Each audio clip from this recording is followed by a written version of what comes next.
Have you ever noticed the kind of conflicts that we have between what the team may think and what the leader may think?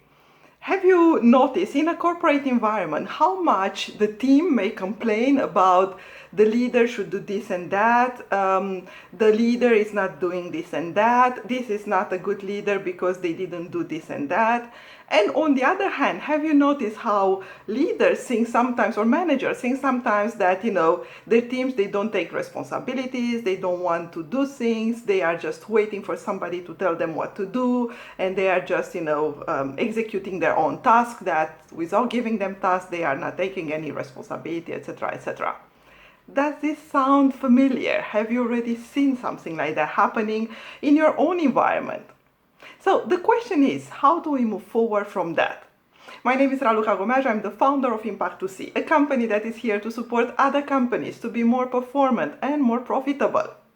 In this new time of doing business and having a life that is completely different from what we used to know, we are no longer able to apply ready-made solutions or things that we are knowing from the past, and we are just copy-paste them into the future.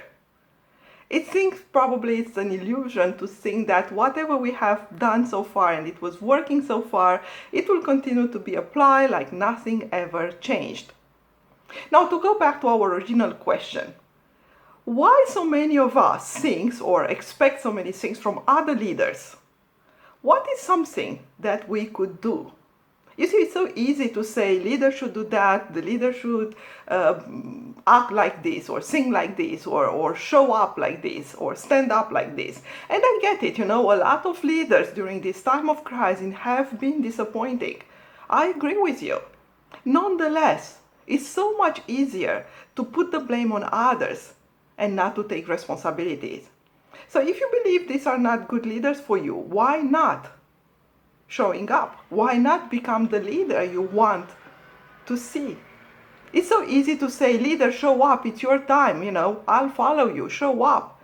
Why not you? Why not you being that leader?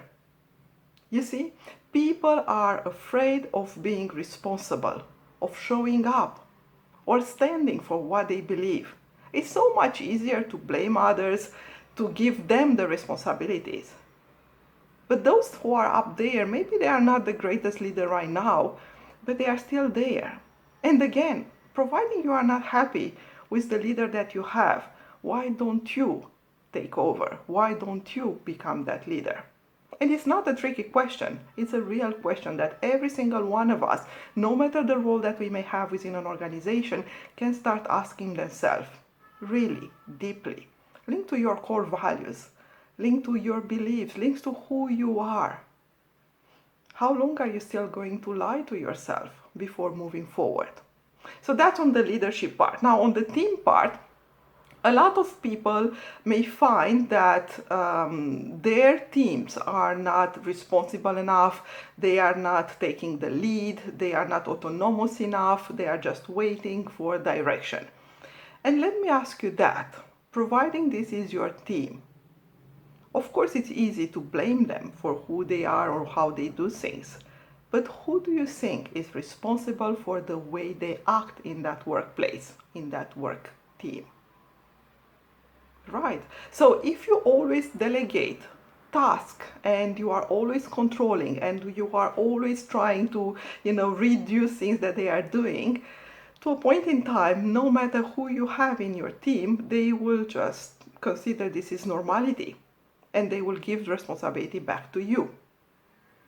And if you are part of one of this team, again, if you believe that you could do more and you can take more autonomy and more initiative and more decision, show up.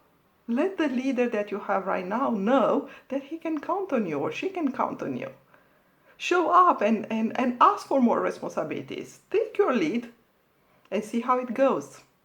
It takes a great understanding of how teams and leaders are working in order to move a little bit or to shift a little bit the concept of how we work as teams and how we work as leaders.